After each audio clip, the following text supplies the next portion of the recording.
കോവിഡാണ്, നിയന്ത്രണമൊക്കെ ആവശ്യമാണ്. പക്ഷേ അതൊന്നും കേക്ക് വിപണിക്ക് ബാധകമല്ല. വൈവിധ്യമാർന്ന കേക്കുകളാണ് ഇത്തവണ വിപണിയിൽ എത്തിയത്.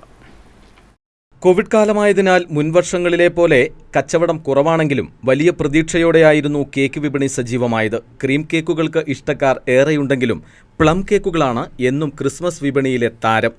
വിവിധ ഡിസൈനുകളിലുള്ള കേക്കുകൾ ഇതിനകം ബേക്കറികളിലെ ചില്ലുകൂടുകളിൽ സ്ഥാനം പിടിച്ചിട്ടുണ്ട്. ഹോം മെയ്ഡ് മുതൽ കുടുംബശ്രീ കേക്കുകൾ വരെ വിപണിയിലിറങ്ങി. Sugar free കേക്കുകളും വിപണിയിലുണ്ട്. 140 രൂപ മുതലുള്ള പ്ലം കേക്കുകൾ വാങ്ങാൻ കിട്ടും. 250 രൂപ മുതലുള്ള ക്രീം കേക്കുകളും വിപണിയിൽ ലഭ്യമാണ്. ഇത്തവണ പൊതുപരിപാടികൾ ഇല്ലാത്തതിനാൽ വീടുകളിലേക്കാണ് കൂടുതലും കേക്കുകൾ പോകുന്നത്. പ്ലം കേക്കുകളും ഫ്രഷ് ക്രീം കേക്കുകളും വിറ്റുപോകുന്നതായി വ്യാപാരികൾ പറഞ്ഞു. ഞങ്ങൾ ഒരുപാട് വെറൈറ്റി കേക്കുകൾ ഇറക്കിയിട്ടുണ്ട്. നമ്മൾ മാംഗോ ഉണ്ട്, വാഞ്ചോ ഉണ്ട്, ബ്ലൂബെറി ഉണ്ട്, ചോക്ലേറ്റ് ട്രഫിൾസ് ഉണ്ട്, ബ്ലാക്ക് ഫോറസ്റ്റ് സ്പെഷ്യൽ ഉണ്ട്. നമുക്കൊരു 10-20 കേക്കുകൾ ഒരു ദിവസം പോകും.